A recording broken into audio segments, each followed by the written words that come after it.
Hi everyone, and everyone who's kind of catching up and watching the recording later, and welcome to the Food History Seminar. Today's session we've got 4 papers, and I'm really pleased to be chairing the first pair. So in this first session, I'm going to start with Elisa Tersigni. Elisa is a postdoctoral fellow at the University of Toronto's Jackman Humanities Institute. She's a recent PhD from the same place in English and book history. And with Danielle Sottosanti, she's writing a book with the title, I think, that's the same as this paper. Is that correct? Which is Converting Cuisine, the Christianization of Jewish and Muslim foods in early modern Europe. So I'll hand over to you. Thank you. I'm just going to share screen.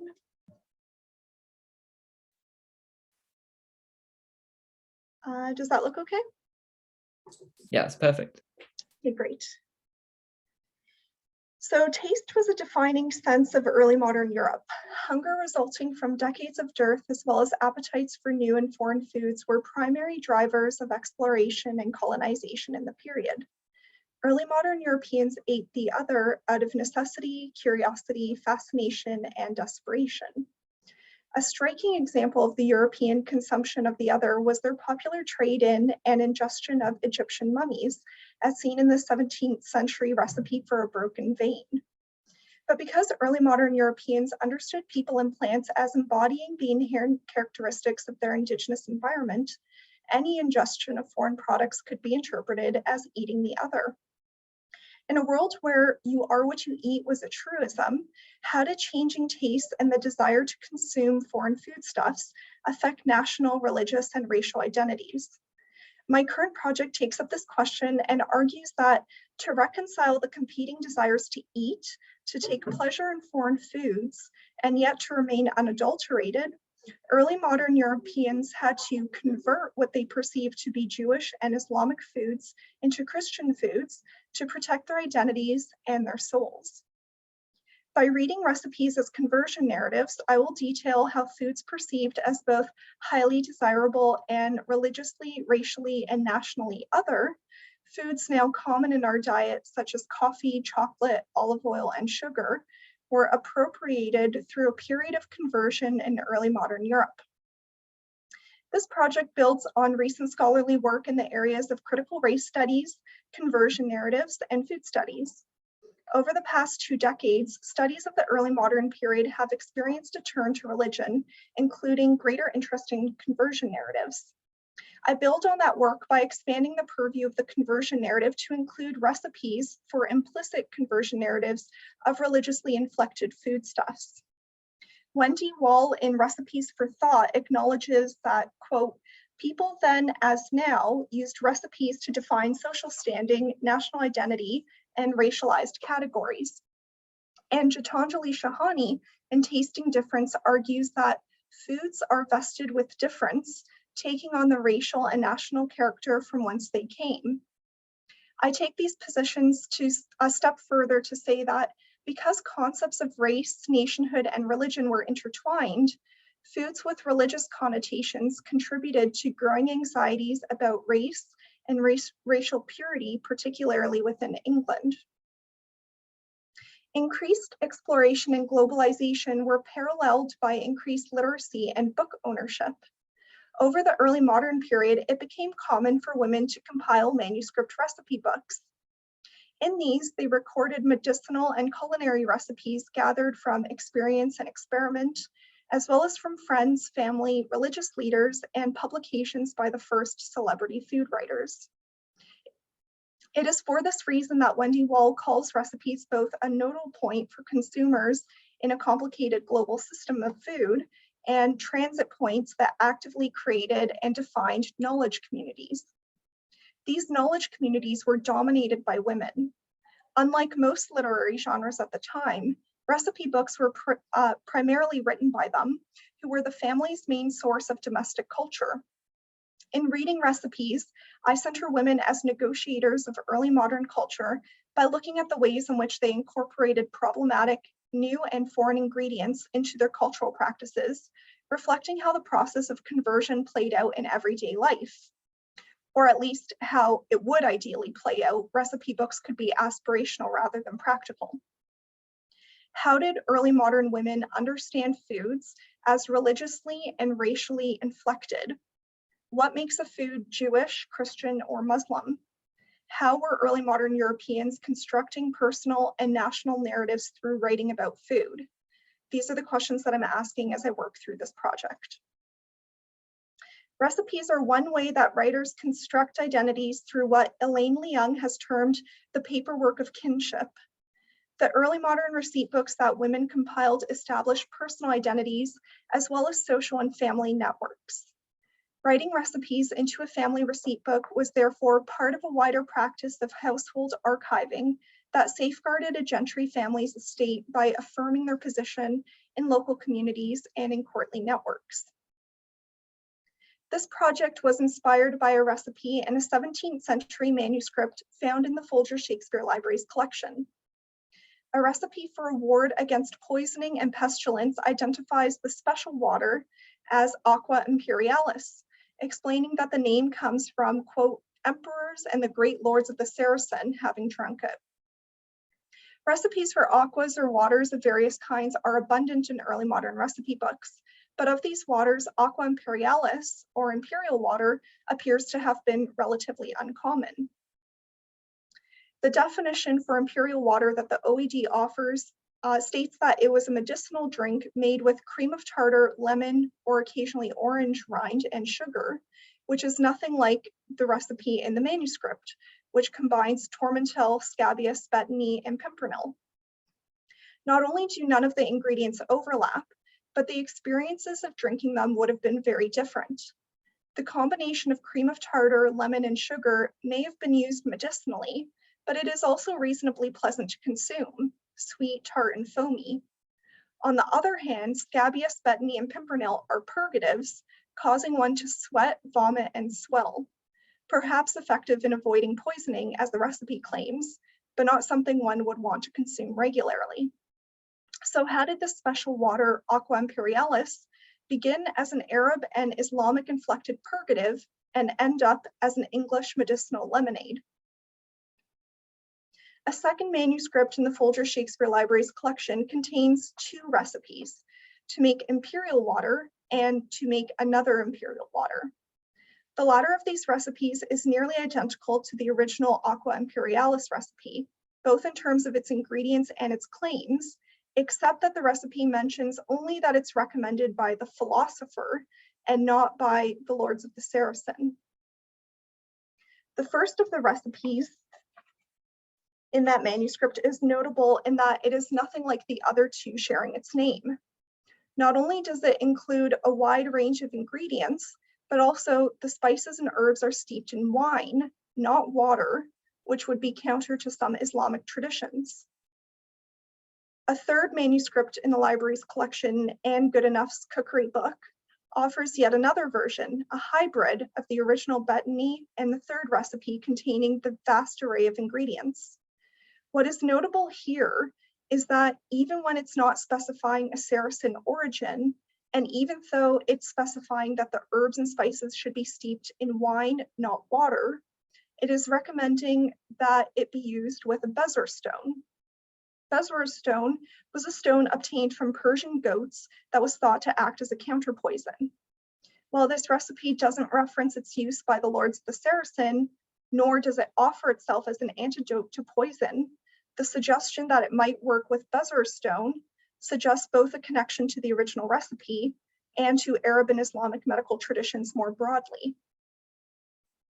The final example of imperial water I found in manuscript recipe books is the version that's consistent across the 18th and 19th century print versions and the version that's recorded by the OED. Except for its name, this recipe bears no resemblance to its earlier counterparts in method. In his blog post on adapting historical recipes, Stephen Schmidt argues that the first step should be to, quote, look at multiple contemporaneous recipes for your dish or conceit to discover what your recipe is telling you or not telling you, because whatever is unstated, unclear, unknown, or possibly erroneous in your particular recipe will likely be elucidated in others. In this case, comparing recipes illuminates the religious inflections and Arab-Islamic connections. Because it is so difficult to date an early modern manuscript recipe book and determine its sources, it's difficult for me to construct a clear chronological or linear narrative out of these recipes. However, the comparisons do allow for some interesting observations. The shedding of the explicit Saracen reference and the express inclusion of wine suggests a tempered assimilation of a medical recipe with Islamic inflections. Whether this was actually an Islamic recipe is unclear, and in some ways besides the point. The association would have been enough to warrant its Englishing or Christianing. It's telling that even in the final version of the recipe, where it no longer contains alcohol proper and expressly uses water, it still contains alcohol's output. Cream of tartar is a byproduct of wine production. So a Saracen lord might not have consumed the imperial water as it is prescribed in virtually all early modern English manuscript and print books. If the recipes titled imperial water are indeed all related, then the recipe did over time successfully shed any overt references to otherness. However, some other religiously inflected recipes or ingredients codified as other never shed their religious connotations, even after hundreds of years. The adoption of imperial water as a purgative, for instance, is telling. The so-called Arab-Islamic recipe is accepted only as it is literally rejected. If you are what you eat, then as a corollary, you are not what you regurgitate.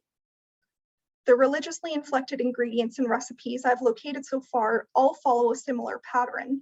They are initially adopted as purely medicinal, and over decades and centuries are transformed and repurposed into culinary recipes as imperial water becomes a kind of lemonade.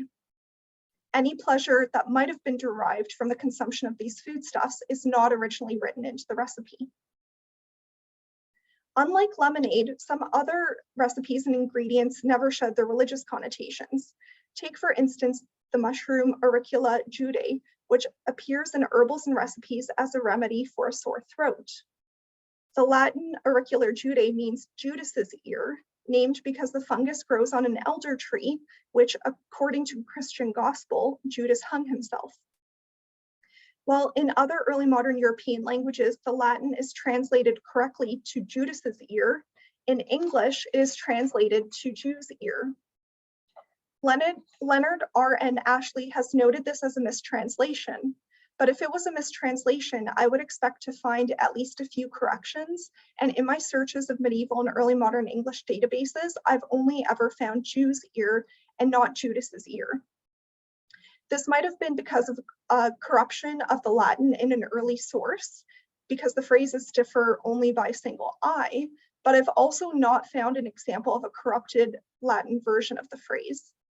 Rather than dismiss this as a mistranslation or even a corruption, I want to suggest that there might have been a deliberate conversion of the phrase Judas's ear to Jew's ear.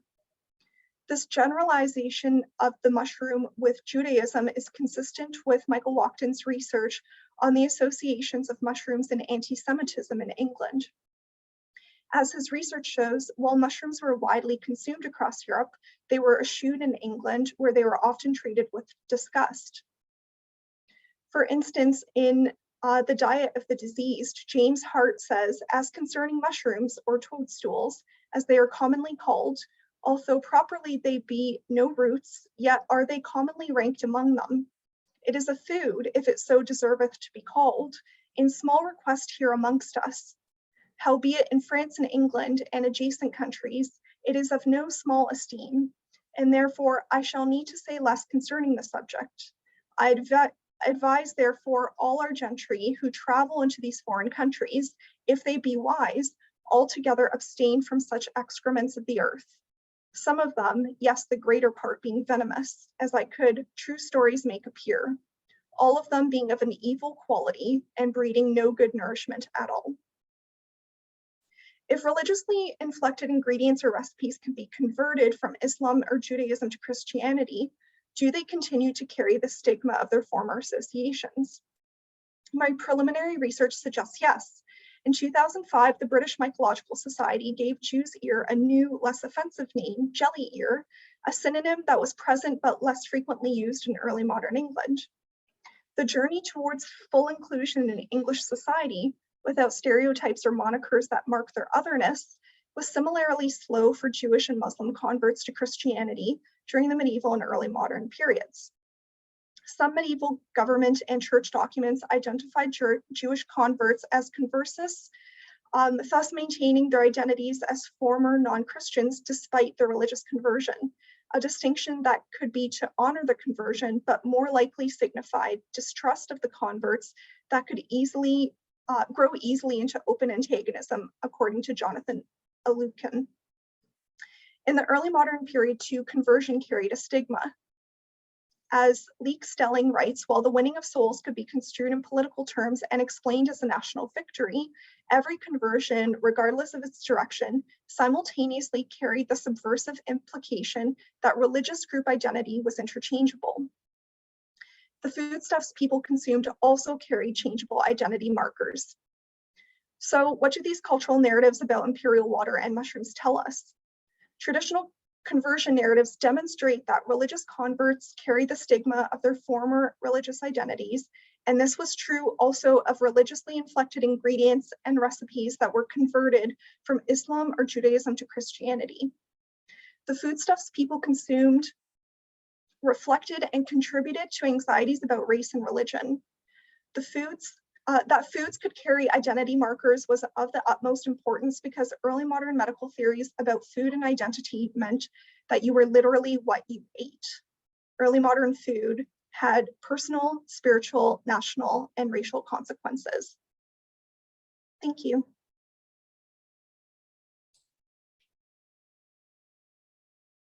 Brilliant, thank you so much. That's very exciting and well, brought to life one of those very specific aspects of the early modern period and early modern intellectual thought about this kind of fluidity of thinking in so many ways. And we can talk about that a little bit more when we come to questions after the second paper. So if you've got questions for Elisa, send them through onto the chat or hold on and raise your hand when we come to the questions after the second paper. So it's time now to introduce our second speaker for this first session, who, if you work on food in England, probably doesn't need an enormous amount of introduction. Malcolm Thick is a researcher who's published on a range of topics on early modern food. He's the author of several books, including on market gardening and the Elizabethan courtier and polymath Hugh Platt. And he's currently, I think he's finished, and it will be coming out soon, a new book on William Ellis, the Hertfordshire writer and a farmer. Is it June? Is it coming out, Malcolm? You were saying earlier, is that right? 1st of June. Brilliant. Okay, well, eyes peeled for that one. But today, Malcolm's going to be talking to us about, going to give us a paper entitled Loose Recipes, Pieces of Paper Found in Manuscript Recipe Books of the 17th to 19th Centuries. Take it away, Malcolm. Right, let's see if I can share my screen and...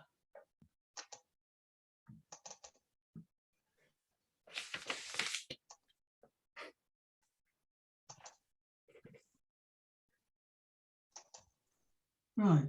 Well, this is a very small paper. I describe it as a palate cleanser between some more weightier considerations. I've got a small collection of manuscript recipe books of the 17th and 18th centuries, mostly, and I've based my observations on these. All those who have studied such books have come across small pieces of paper in the books with culinary or medical recipes on them. They've been a long been a feature of the books. Here's a selection of the sorts of bits of paper that I mean, with Eliza Smith's Complete Housewife as a scale, as it were. So they're quite small pieces of paper, sometimes loose, sometimes you find them pasted into manuscript recipe books. And all these notes, I argue, or predominantly these notes, are written by women two women. And I argue that this is an important factor for sharing knowledge. There were communications between one gentlewoman and another, transmitting culinary and medical recipes. Well, what were the characteristics of these pieces of paper? They were usually had a recipe written on one side of the paper only. Almost all had no addresses or other writings on the reverse. Here's a small one I'm particularly proud of. It looks really elegant. You can see it's only a small piece of paper.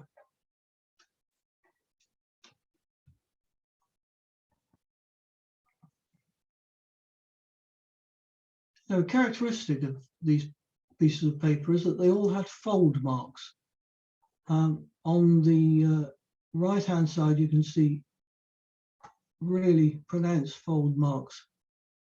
The other piece of paper has got fainter fold marks, but more of them, meaning it was probably folded into a smaller size.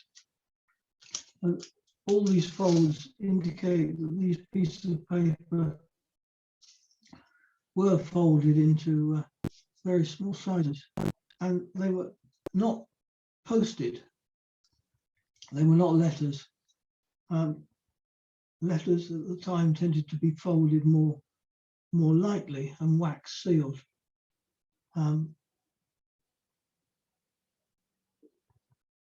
Here is a recipe on a piece of paper which I've copied the fold marks onto a blank piece of paper and folded it up into quite a small package. I've done the same with this one. In contrast, a pre-penny post letter is not folded as aggressively and is held together with a wax seal. A lot of gentlewomen would not have had access to wax and seals at this time, because the seals were probably seal matrices were held on the watch chain of the master of the house.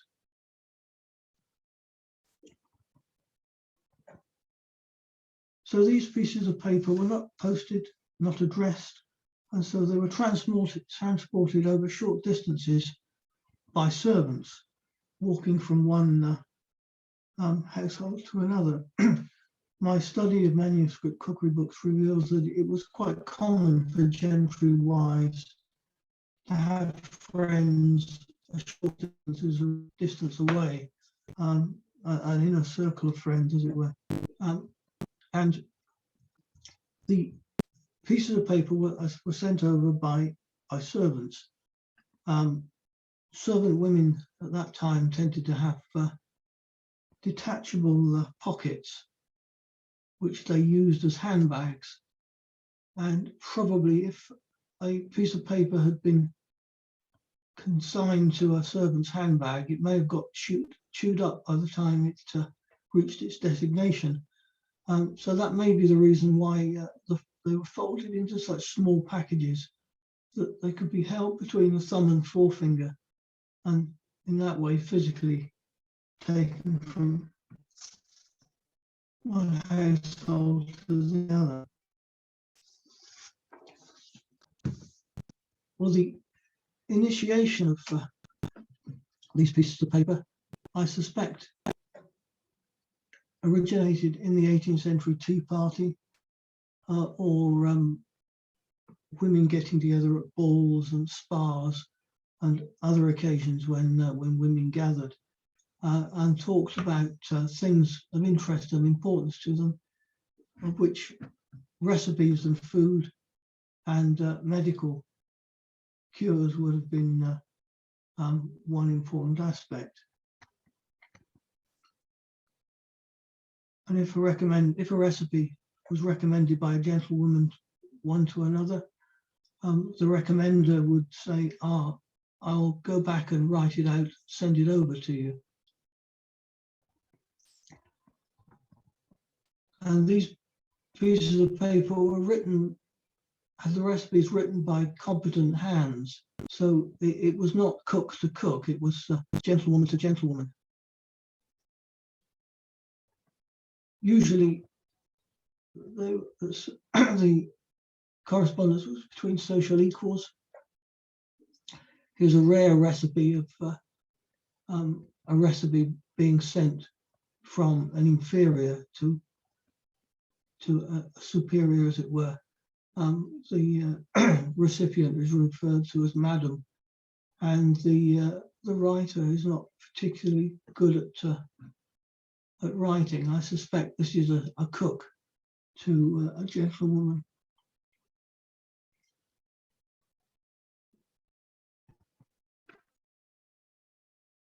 And there may well have been many more pieces of paper transmitted than have survived, because it may well be that a lot of the attributions in manuscript recipe books, this recipe for flummery is attributed to Mrs. Williams of Carey Street in London, may have originated with Mrs. Williams sending a piece of paper with the recipe on to the owner of this cookery book, and she wrote the recipe into the book and threw the piece of paper away. Even if the piece of paper wasn't thrown away, if it was an ephemeral piece of paper like this and it was loose in a recipe book, it may well have got lost over the course of time. And when you consider it, sending a recipe on a piece of paper is the best way of getting the recipe accurate. If the originator of the recipe had just tried to dictate it to the recipient, she may have got a stage wrong or missed out an ingredient or two. So writing it down was a good strategy. Now, I've concentrated on cookery recipes. Medical recipes were also transmitted in this way. The difference between cookery and medical recipes is that you often find amongst medical recipes prescriptions issued by doctors to apothecaries. So these are usually in Latin as far as the ingredients go. Very often they have got abbreviations. I think it's the abbreviation for mixture. That's the first character on the this piece of paper. And in the tradition of doctors, they're written in execrable handwriting. And I found one literary reference to this system of communication. In Jane Austen's Sense and Sensibility of 1811, Marianne Dashwood has a chill and a fever and, quote, prescriptions poured in from all quarters.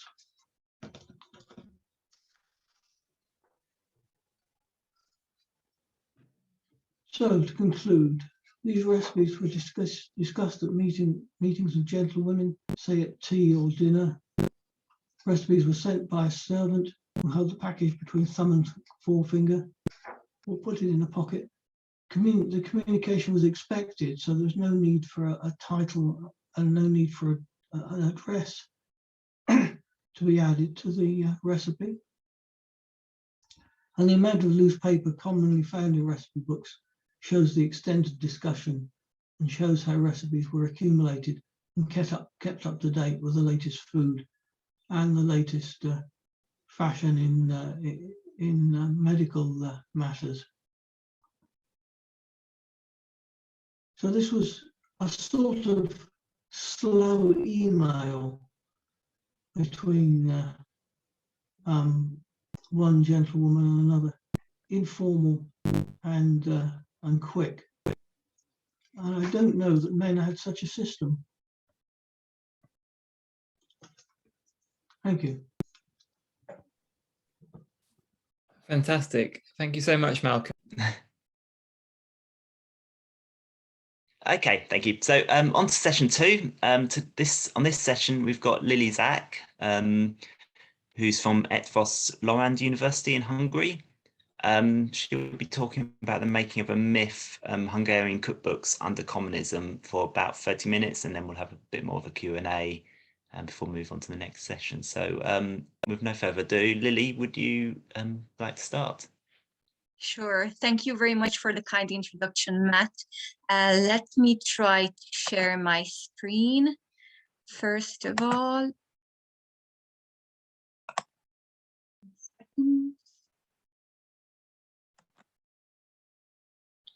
can you see it okay?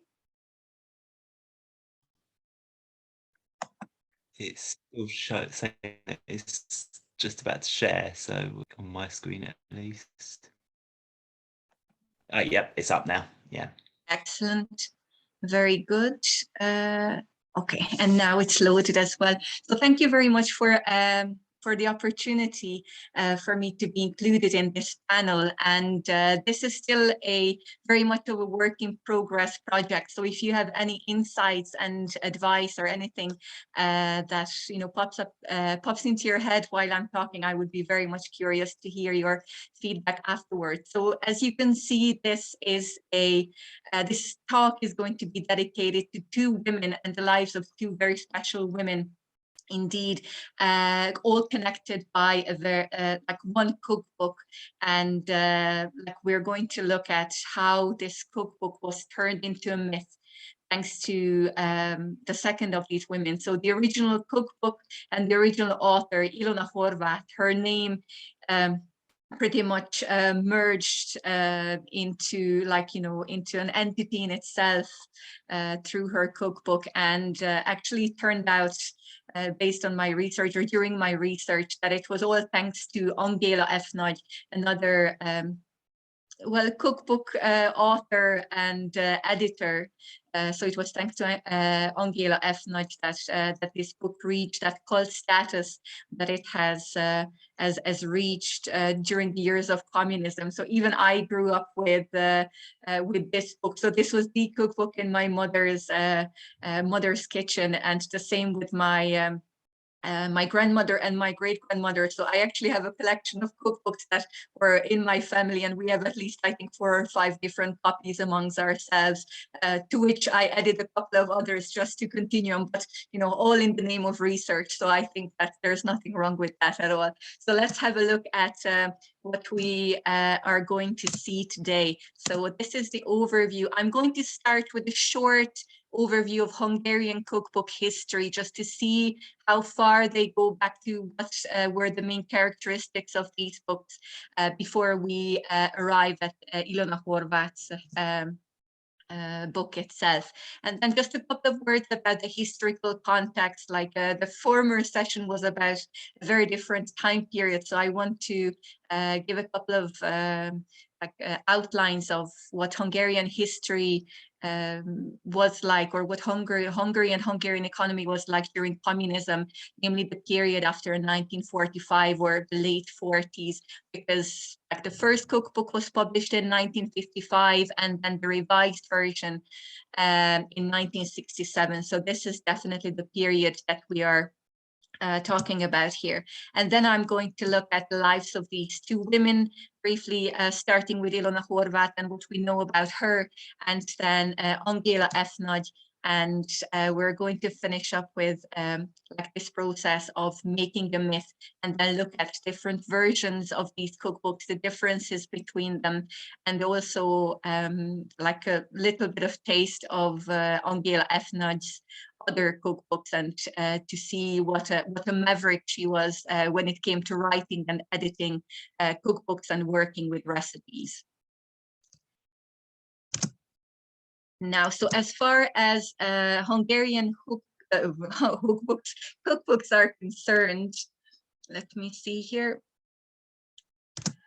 Now, the very first mention of a female well, author is a bit of a stretch here, but female associated with a collection of recipes was Anna Bornemissa in 1680. And the reason why I'm so unkind to her is the fact that we do know that those recipes were not written by her or even edited by her, but she was a very wealthy woman, noble woman, and she commissioned a man to write this book, and she commissioned János Keszthely, who was a chef at the time. So this is like the first mention of like a female, a female associated with these with recipes and cooking in general. The actual author, the first female author in Hungary, was oops, sorry, I took her surname off by mistake. Zsuzsanna Németh is her full name, who worked and lived in Kassa, which is in today's Slovakia and is known as Košice. And this cookbook was published in 1835. Now, this was still a little bit different than what we're going to see later on in the 19th century, because this cookbook was almost entirely inspired by and written in German. So it used a lot of German recipes, and it was written in German language. So this, we are not really talking about a Hungarian cookbook, even though we are looking at the entirety of the Hungarian kingdom. But this is a very good reminder for us that Hungary was a very multi-ethnic and multicultural kingdom at that time. So having different nationalities and different women and men of different ethnicities living and working together, that was something that happened even in the case of this particular author as well. Now, the first Hungarian language cookbook written by a female author was linked to the name of Antti Rézi. Rézi as in, that's the short for Teresia.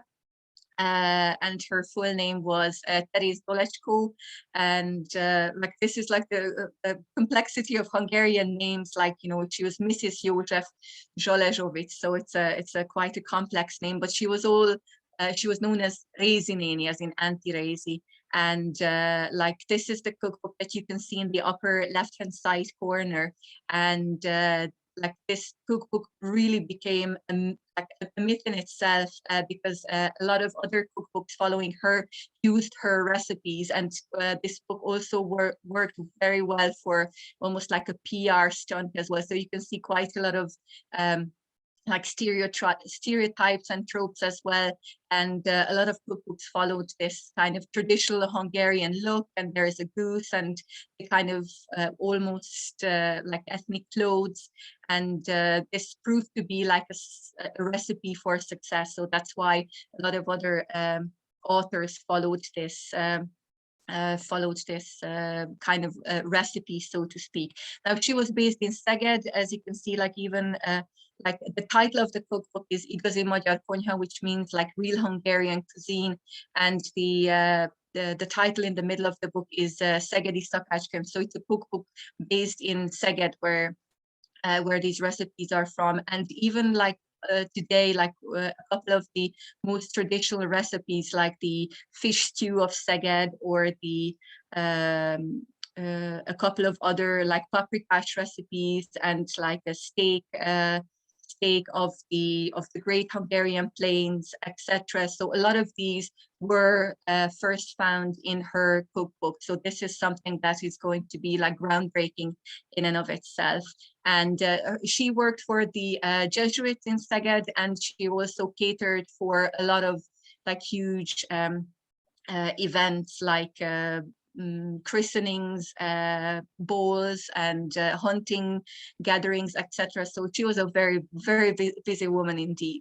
Now, the next cookbook, or the last one that I'm going to mention for the 19th century, was written by Ágnes Szilágyi, which focuses mostly on the region of Transylvania, which again at the time period was part of Hungary, and therefore a lot of recipes have this kind of regional aspect. And this is the cookbook that we can see in the bottom on the left-hand side. So this Real Hungarian Cookbook, again, that contains a lot of recipes that would be used and utilized in later on in the 20th century by others. So notable Transylvanian traits here.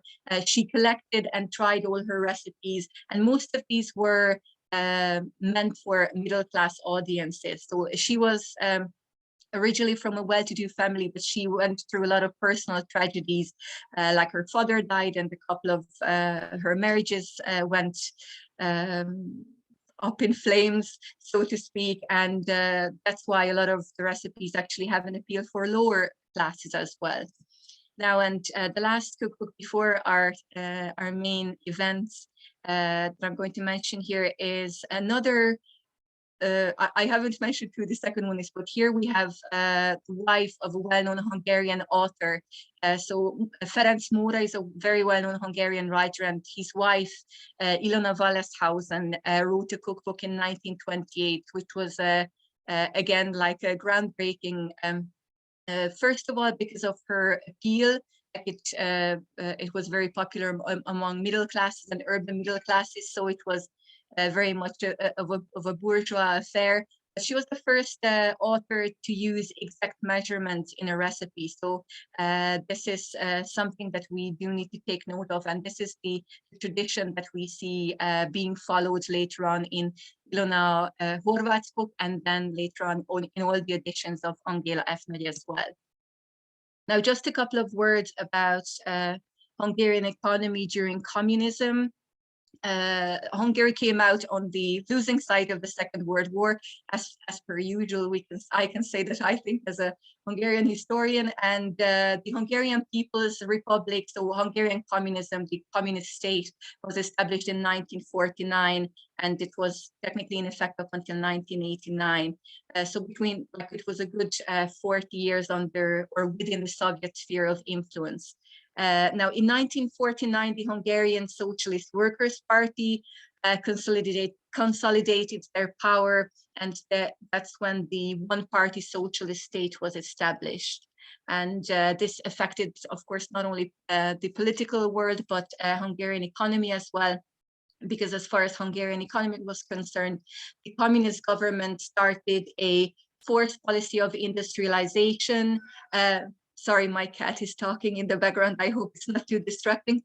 Based on Soviet patterns. So this forced industrialization started in 1948, which aimed to transform the originally overwhelmingly agricultural profile of Hungary into one dominated by heavy industries.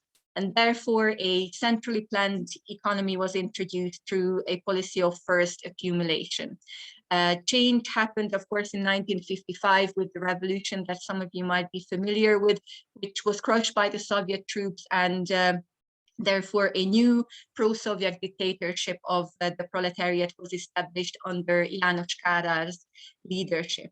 After the initial years of repercussions, the Kádár government introduced reforms, comprehensive economic reforms in 1968. And this, the series of these reforms was called New Economic Mechanism, the NEM. They had to do this in response to the economic stagnation. This new economic mechanism implemented market-style economy, and it also allowed for privately owned small-scale industrial and trade enterprises within the framework of planned socialist economy. So there was a little bit of opening, almost like pseudo consumerism, pseudo capitalism, still within the framework of this this type of government. Now, as a result of these reforms, the Kádár system henceforth was also known as goulash communism. Some of you might have heard that term before, as this type of system allowed for higher quality living standards. So this is like the historical backdrop to which these cookbooks were written, and this is the backdrop to which these women lived as well. As I mentioned, 1955 was the publication of the first cookbook, and then The second one is 1967. So as for the personal background of Ilona Horvat, as you can see, she was born in 1906, and she as well, similarly to Agner Szilahy, was born in Transylvania, like Hungarian-speaking Transylvanian family. And later on, she moved to Hungary, to Török-Szentmiklós, only after the Second World War. But originally, like, she was from a she had humble origins. Every source that I came across used this phrase, humble origins. She was the fifth among 5 children, and she was educated to be a teacher. Like, Hungarian language and history were her original majors, and then she also did an additional teaching course so that she will be able to teach household management and household management skills as well. So up until the Second World War, she was teaching in the Transylvanian cities of Csík, Szereda, and Csíksomlyó, which were at the time in the interwar period part of Romania. And then after the Second World War, she moved to Hungary, as you can see there on the slide as well. And she filled in like pretty prestigious positions. So she was the head teacher in 2 schools there in Török-Szentmiklós, first in the economic school between 1945 and 49, and then between 1952 and 1967 in the Miklós-Bercsényi secondary school as well. And besides being a head teacher, she was also teaching household management and cooking. Plus, she was writing her cookbook that is in the center of our attention here. So the first edition of this cookbook came out, was published in 1955, and this was a pretty short, like a very small enough publication. So as you can see, like, this is just very humble, like her origins as well, and only 128 pages. And this was published by the MNDS, which stands for the Democratic Organization of Hungarian Women, which was like an organization established by the Communist Party, and it aimed to better the position of women in Hungarian society. So it had very much of a social profile, educational, and healthcare. And her book very much fitted into like this category. As for the main information that is in the foreword and the introduction of the book, why this cookbook was written, what we learn from this foreword is that the book aimed to help Hungarian housewives run their household and prepare fast and nutritious food for their families, quote, with the principles of economy in mind. So we are right in the depths of like the worst years of the dictatorship, 1955 under Mátyás Rákosi. And again, like we need to look for keywords here when we are looking at these sentences, like where the emphasis lies in. So fast and nutritious food, as in, you know, food is very much limited and we do need to make the most of whatever we have at hand. So the principles of economy in mind, this is where we see like the politics creeping in as well, to show how important these were and how important the role of women was in order to contribute to the cause, you know, to contribute to the survival of the nation pretty much at this stage.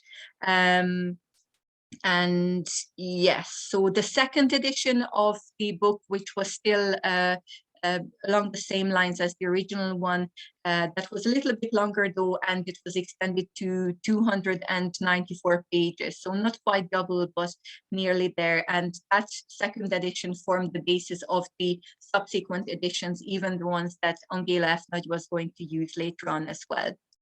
So moving on to Angéla Ethnology, who was born and raised in Budapest and came from a very different background, like impoverished noble family, but she was still very much like they were of like in very good social standing, and like they always had a cook in the family. So she never she wasn't going to learn how to cook until her mother made her shadow the cook. I believe that's the term, shadow the cook, and she was asked to prepare the family's meal on every Thursday. And she was talking about this in an interview, and she really hated that. So she knew that her mother had only one dish that she hated, lecho, which is like a kind of vegetable stew made with peppers, onions, and tomatoes, a little bit similar to ratatouille. And so she cooked that every Thursday up until her mother allowed her to stop cooking. So that was, so her background and her cooking origins, they were not, there was not much left for hope, but things turned out to be very different. She had an art background, so she wasn't a trained chef. She had an interest in languages and Egyptology, art history, but she quit university when she got married to writer István Örkény. He's the person that she's with in the middle photo there. So Örkény is very well known for his humor and his grotesque and absurd short stories. And as you can see, they were married for a little bit over than 10 years. And this is when Untitled started both cooking and writing. Now, as a marriage present from her mother-in-law, she actually got a cook. So she wasn't going to start cooking straight away, but after their chef, their home cook was very popular and she had great cooking. And as they lived on the very famous Andrássy Street, which is where all the embassies are, her reputation, the cook's reputation, fled to the neighborhood, and she was stolen by the Yugoslav embassy, and that's when Untitled had to learn how to cook. So her mother-in-law taught her, and she speaks very fondly of her as well. And she also mentions the fact in an interview made in 2012 how the writer, her husband, was a gourmand and she had no choice but to learn.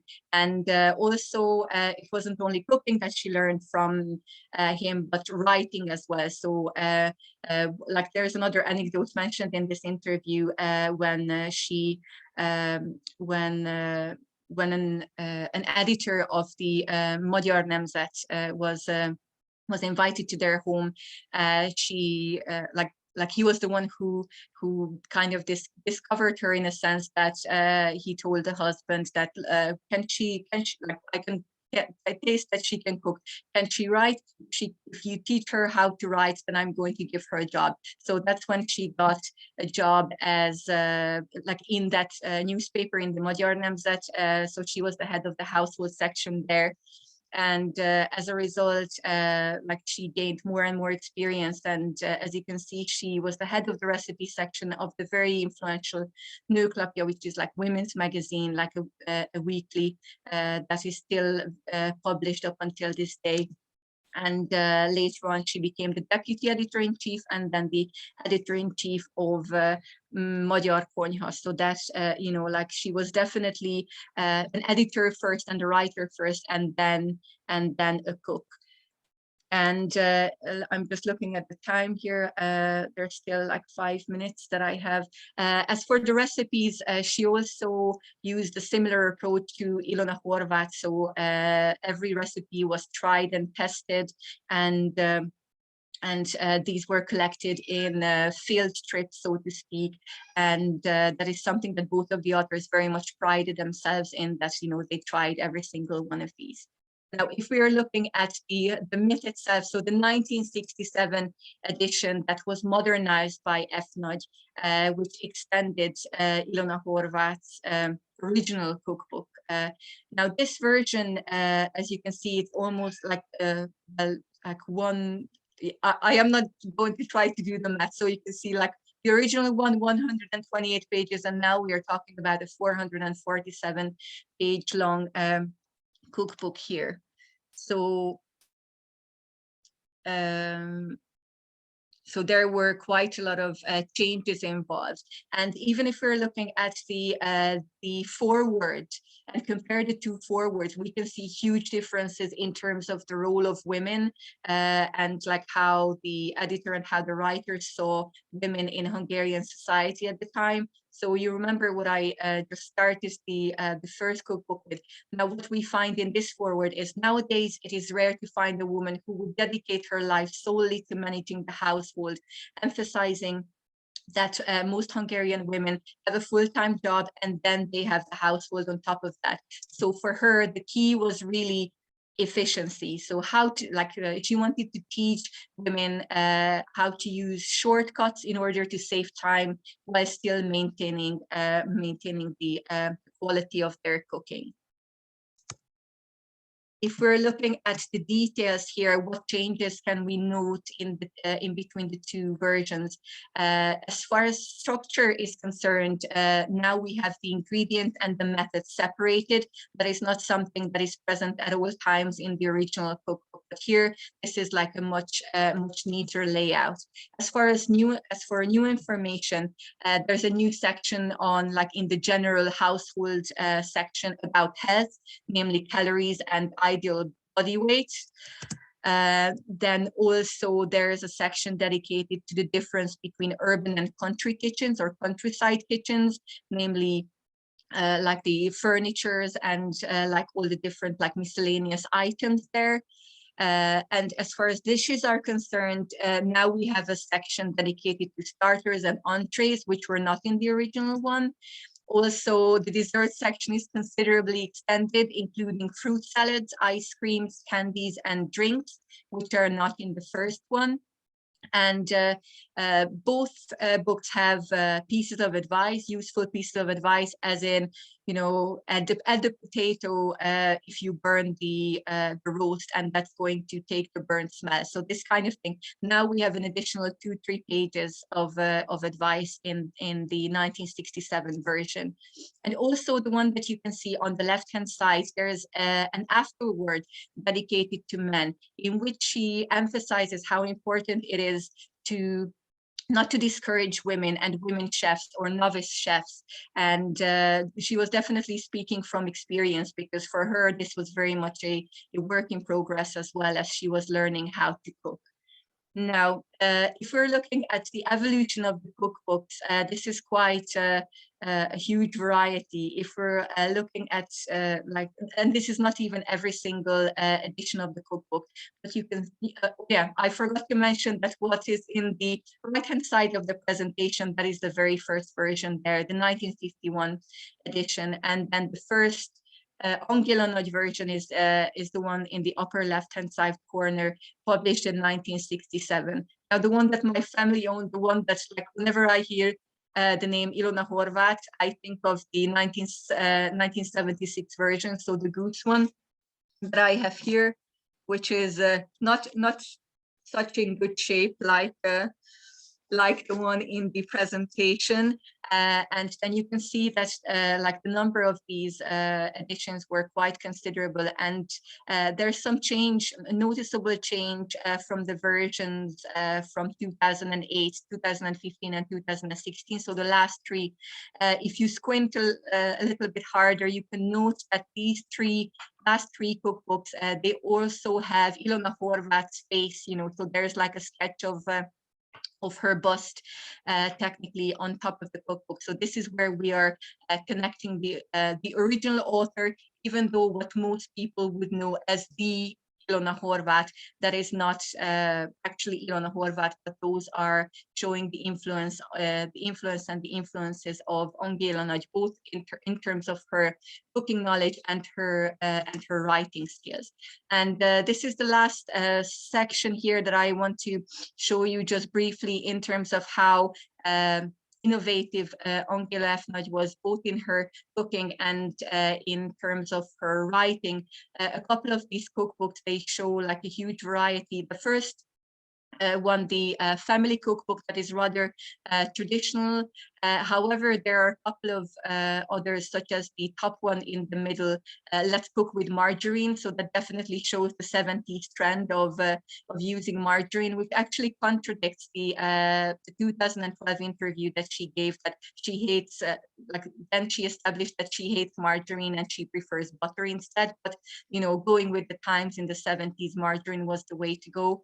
And then in the bottom line, we see on the left-hand side, cooking school for youngsters. So that is a very hip yellow one there. And then in the middle at the bottom, meat-free cookbook. Again, it shows like how she was addressing like the growing needs and the growing interest in vegetarianism in Hungary. And then the final one, which she published when she was around 80 years old, that is a cookbook for single people in 2006. So we have come definitely very far from what the original aims established in Ilona Horvát's cookbook up until to have that cookbook dedicated to single people. So I am going to leave you with this. If you have any questions or comments, I am very much looking forward to them. Thank you for your attention.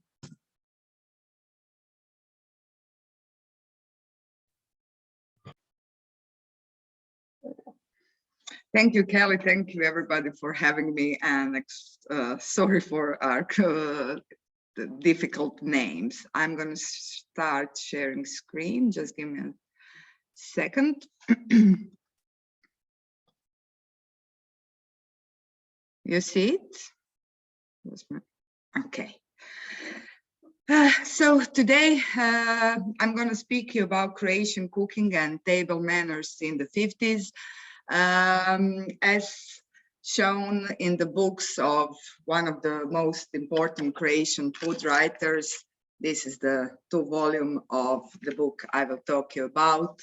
And it is quite interesting because we usually see this post-Second World War time as a period of major political, social, and economic changes, an era of transition to new self-governed socialist society built upon egalitarianism, modernism, and emancipation.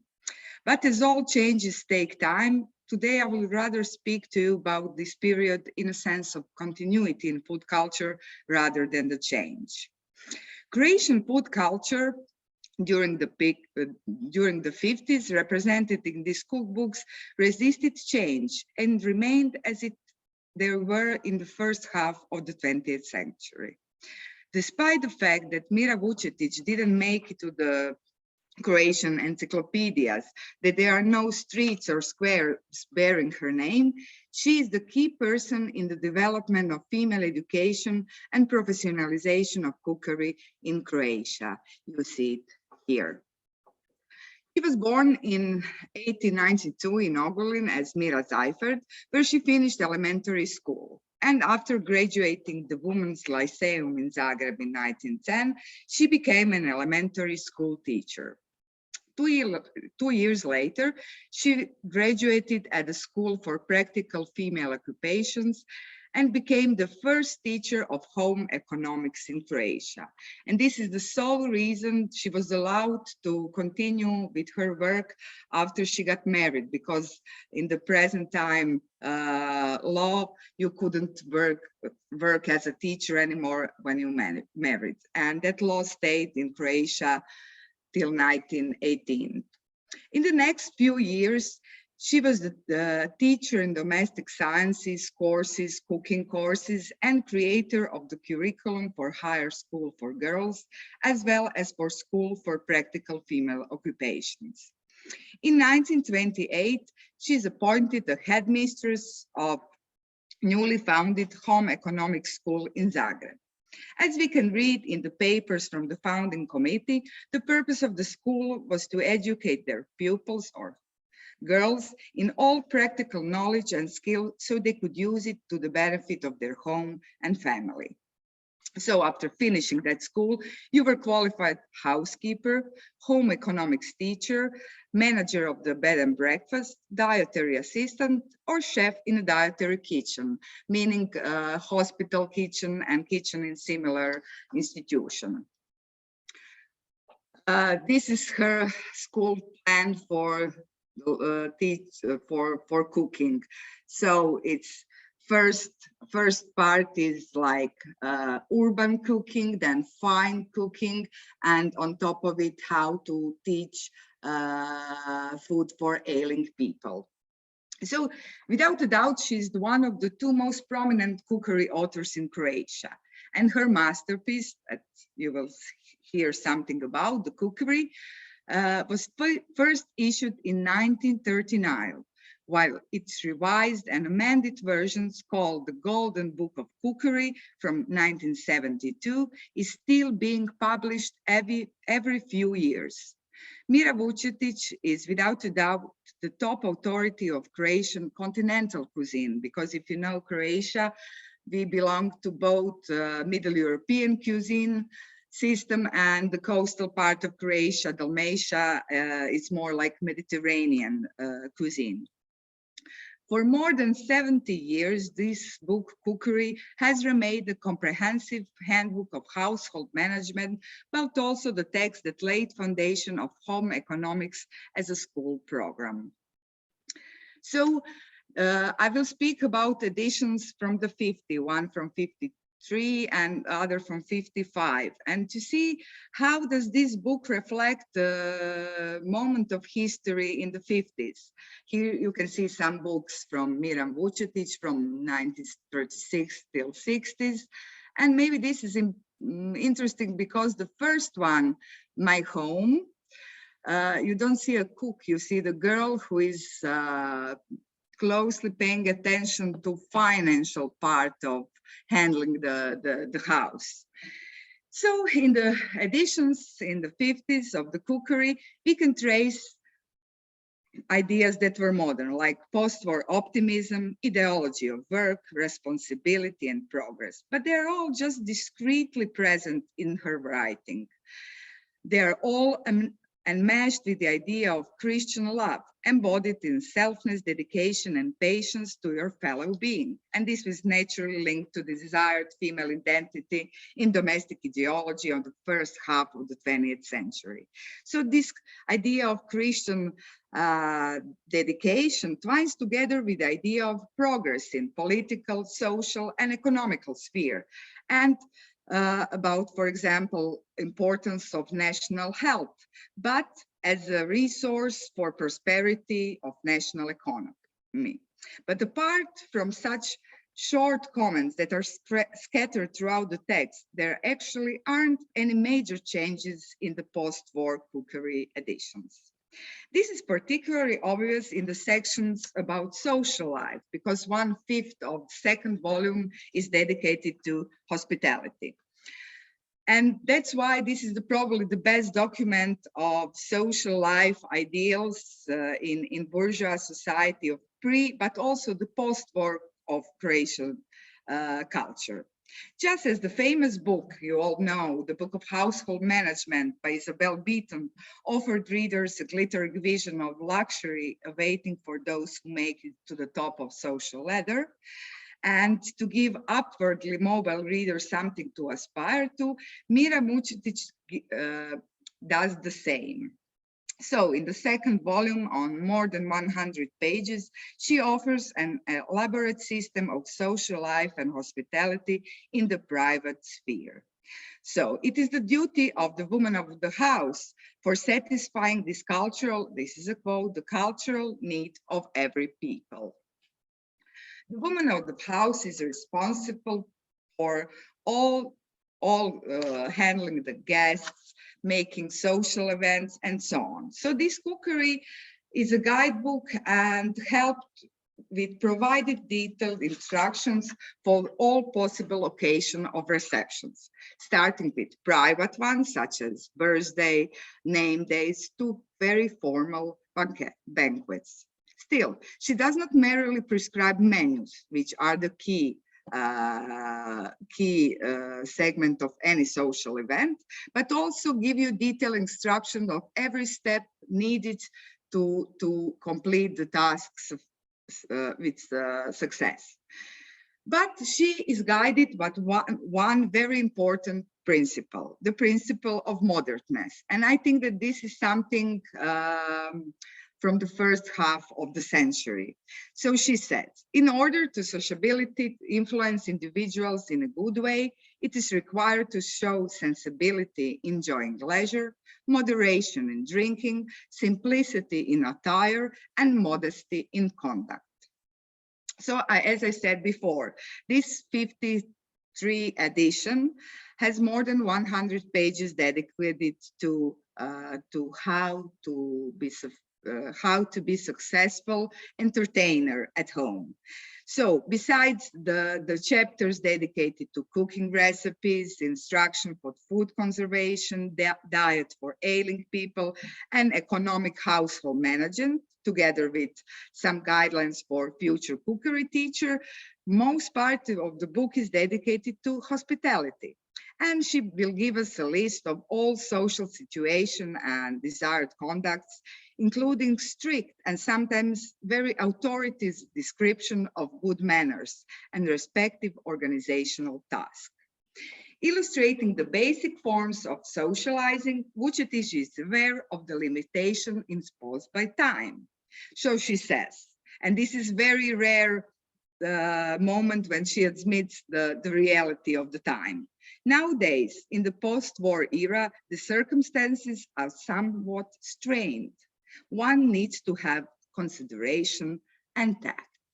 So she will give you one paragraph of what is happening in the reality. And down here is one from the newspapers. The man is giving away his shoes and shirt for groceries. It's 1946. And the food will stay rationed in Croatia up till the 1948 and maybe 51 for some groceries. But she writes her book and it is published as nothing happened. So the pre-war issues naturally didn't contain such directions. And in fact, the content of pre- and post-war issues differs only slightly.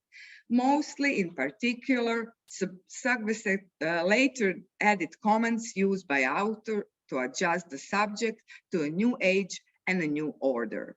For example, comments about women's employment and their independence are always remarked upon with mild disapproval, but that's the reality of the 50s.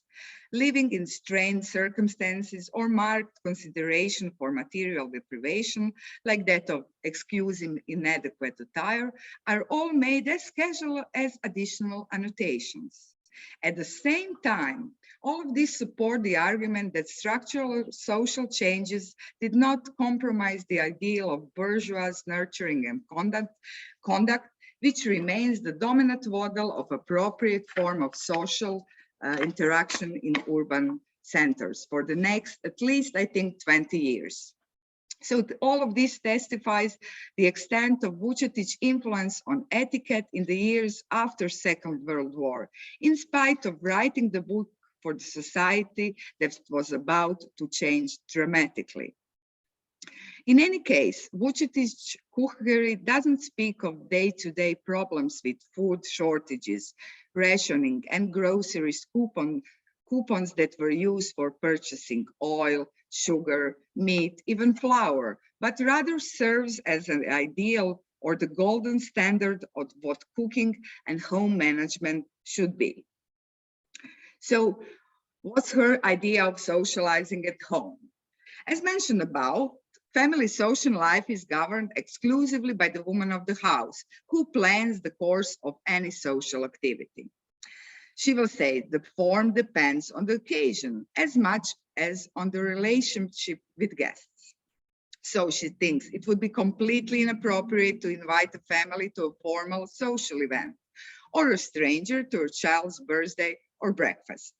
So depending on the level of closeness, guests were invited over by oral or written communication. Here you can see some general rules.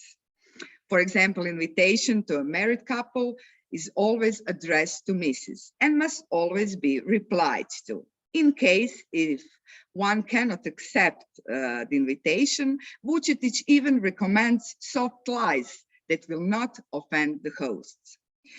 So the consideration that demanded taking into account the guest's apparel also extended to exception or declining invitation. That is to say, the very acceptance of the invitation depended on the rules of returning the hospitality. So, and of course, she won't give you just these general rules. She will go in details. For example, the code of behavior even prescribed and formalized the expression of gratitude. For example, it is impolite to call on someone empty-handed, so you should bring a present, small present like coffee or chocolates and flowers. But it was not enough. You should invite the guests, you should repay the visit. So after being at someone's house to dinner or lunch, if you are a married couple, you are obliged to return the invitation by a return visit as a token of gratitude for hospitality, while singles could recompense with flowers or small present and return visit to some special event. So before you would accept the invitation, returning the hospitality must be taught in advance. So you see it here on the slide. So she gives us a list of social occasions that were categorized according to the level of cordiality with guests. The closer the guests are, the less abundance is necessary at the table, the fewer the courses and preparation needed. So house friends are usually called after dinner to tea and a small snack. So the author gives us that, tells us that this form of socialization does not carry too many expenses and it's easy to return. So always need to think in advance. So social events are divided between family ones, where Vučetić will list you all possible gatherings connected to annual and life cycles like birthdays, engagements, wedding, anniversaries, success at the end of school, and so on, and those suited for more or less intimate friends, colleagues, and acquaintances. So close reading of the pre- and post-war editions shows only minor revisions of the text, and always due to a ideological shift of the period. So one of the most important difference in these editions is that editions following the Second World War doesn't have a Christmas anymore. So Christmas is omitted and replaced by the New Year's celebration, but with the same food menus and the same decorative elements. It is interesting that any meal in a day could be an opportunity to have guests, but some, as I mentioned, breakfast or brunch are more informal and therefore reserved for family. But the second daily meal, and she called it brunch, which was typically eaten around 10 a.m., was a special occasion to invite friends, but close one. For more festive occasions, the ones with guests that you are not very familiar with, the meal, the lunch or dinner are the main events to invite people. So she says, for more formal occasion, the menu planning should follow a general outline. Cold or warm appetizer, bouillon served in cups, a light meat dish with a side dish, and a dessert as a fourth course. You see the sample, how does this look in Mira Vučetić. She's very hard to follow if you want to follow every rule in her book. All events are described into the smallest detail, from how to invite guests, how to organize and prepare everything necessary for the event, how to lay a table, what tableware to use, and what glasses, crystal, whatever, to what drinks should be served, and all of it accompanied with samples of menus for every season. This is one for the more formal occasion. You see the list list is very, very long. This is for spring. And she also will give us for every season of the year. So first one is spring, then summer. Here is the autumn and the winter. If we can time, I can translate you some of it. This is more or less international cuisine. All of these dishes she'd consider to be fine kitchen dishes.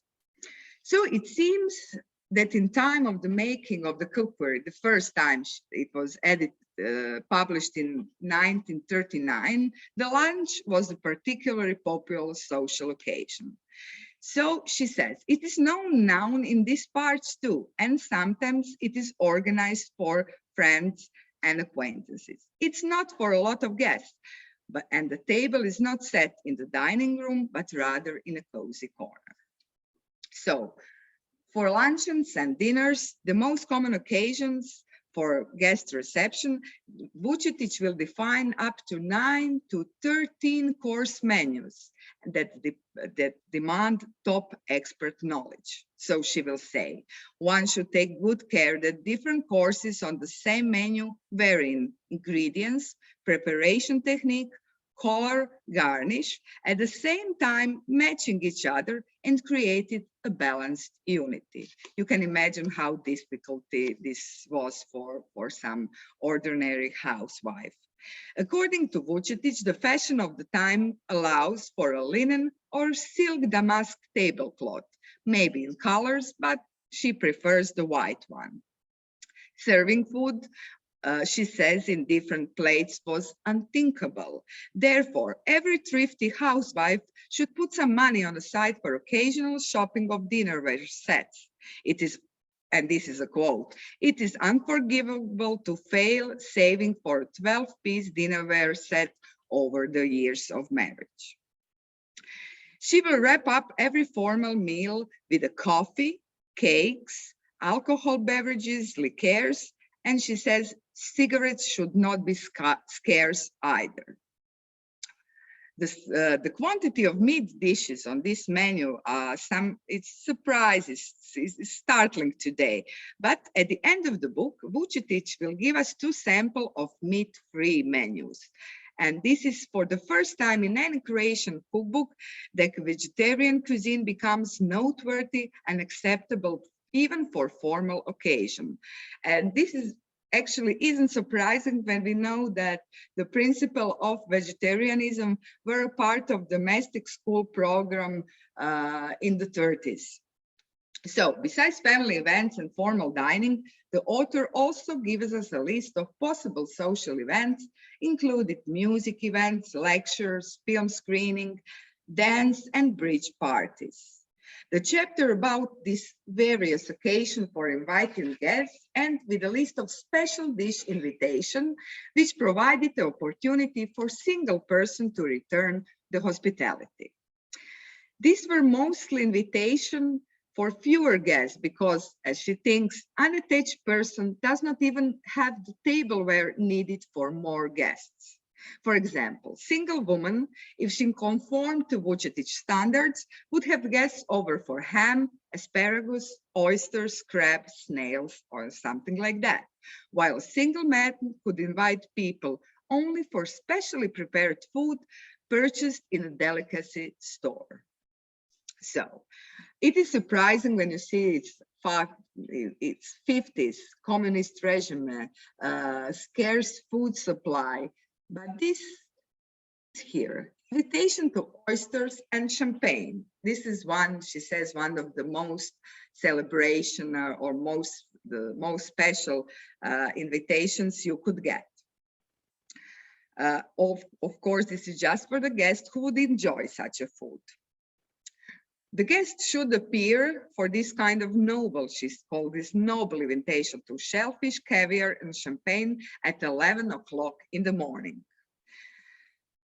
So it is, for me, it was quite surprising to see it here and to see that censors didn't think that this was necessary to move out of the book. It's too bourgeois and too Western for the period, but it stayed in a book. And the other, also interesting, she said, the hottest and funniest of all pre-war era social events was the invitation to a cocktail party. Seemingly event with too many Western implications, but it stayed completely unchanged in the post-war issues. It was a chance, she says, to meet new people, to widen one's circle of acquaintances, as guests had to mingle standing. So, and it's not necessary to make any special preparations for this kind of event. All you had to do was to replenish the supply in the bar. If you don't have one, you could improvise and set it up in the corner of a bookshelf. So, and this is everything you should have in a bar for making a cocktail party. So the extensiveness of Vučetić's description of all segments of organizational social events is an imperative that leaves no room for improvisation. This is particularly manifested in a chapter dedicated to formal banquets. Every single element is completely explained up to tiniest details. For example, how to set the room temperature during heating seasons if you have 20 guests. How would you set the temperature in the room if you have 40 guests? But surprisingly, she feels the need to also explain some quite obvious things.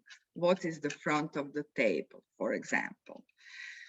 So she will give us no more or less than 4 pages just dealing with seating etiquette, as she thinks it would be unfitting, and that's a quote, for a woman of the house to see the young, uneducated girl next to a professor or a writer, just because she's a daughter of someone in the high place. So how does this look when you set up all the chores needed to set a dinner or a party? So you need to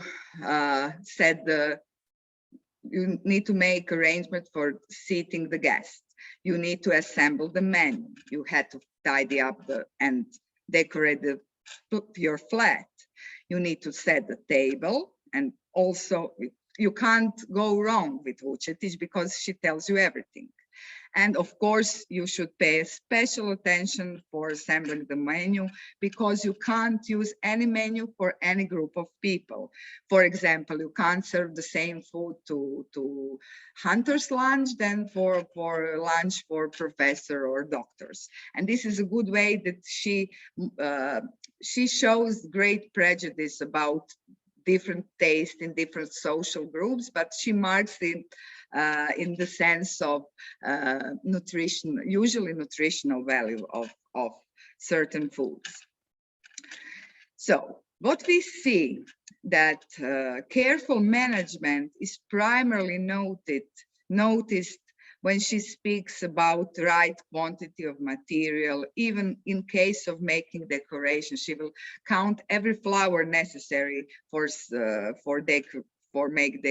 some bouquets of decor for table. But she's not, but she will not, okay, sorry, but she will buy always the top quality groceries, because she stresses in more than one place. It's better not to invite guests at all if you can't meet all of their demands. So apart from this, during menu planning, you should pay attention of, as I mentioned before, who are the guests. I'm going to speed up a bit. More than anywhere else in the book, the interior designs proves to us how the cultural capital of the pre-war era is transferred to the new period in history. So she will give us a detail of all instruction needed to make very elaborate luxury dining. But she will also give you a knowledge that was obviously no longer implicit to the new elite, the distinguished comrades. So somebody is here who should be educated anew about the models of social representation, noble and moderate conduct. For example, she says, one must not slurp the soup or blow into plate, as it is impolite to scrape the plate with a spoon. This kind of advice or instructions we used to find in the texts intended for rural population at the end of the 19th century. And one wouldn't expect to find them a century later in a book that set guidance of formal dining. But Vučetić somehow is aware that there's a new social group needed to be educated in fine manners.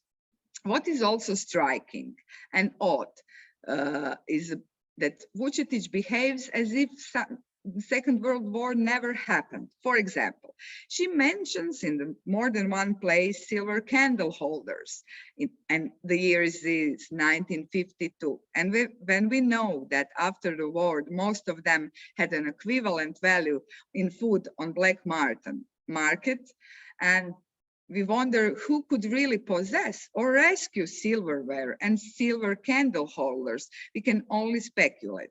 But based on these guidelines, we can gather that this was a model of luxury dining that could only be attained by a small part of population that didn't have to worry about food rationing and ration coupons. So to conclude, Vučetić's model of private hospitality can be perceived as a monument to a society that no longer exists, but it is served in this book to the new elite in the making, as well as to new urban population. Despite major structural changes of which Vučetić is aware, Cookery is among the last culinary books in Croatia that try to cement traditional gender positions. Ideally, woman of the house was domestic angel that must always look fresh with a big smile, as if she didn't work at all. In the 60s, we had several books published about perfect housewives, but that was the period that situations begin to change. So the conservatism of Mira Vučetić cookbooks in the 50s are not very different from the rest of the Europe, where the period is marked as a last chance to preserve traditional gender roles and domestic ideology, as, for example, Jessamine Neuhaus argues. In the post-Second World War Croatia, in the wake of a modern society yet to be built, in reality consisting of scarce food supply, black market, and when food aid, and we had it until the end of 40s, Mira Vučetić cookbooks could be read as etiquette guidebooks for the new elites and social climbers, masked in ideologically innocent kitchen literature. We do know that kitchen literature is never innocent. But also, one way of understanding it, and I spoke with several people and had informants who told me stories about these cookbooks. They told me they read it as a form of fictional writing, story of opulence. It was a way to read it as escapist literature, something that could be called gastroporn today. For example, just like Roland Barthes read glossy recipes in the women's magazine in the 50s in France. So this book offered us a lot of things to think about, and some things are still here in our culture. For example, it is quite unpolite to serve a glass of water without a little plate, and I figured out it's Vučetić doing. Thank you so much.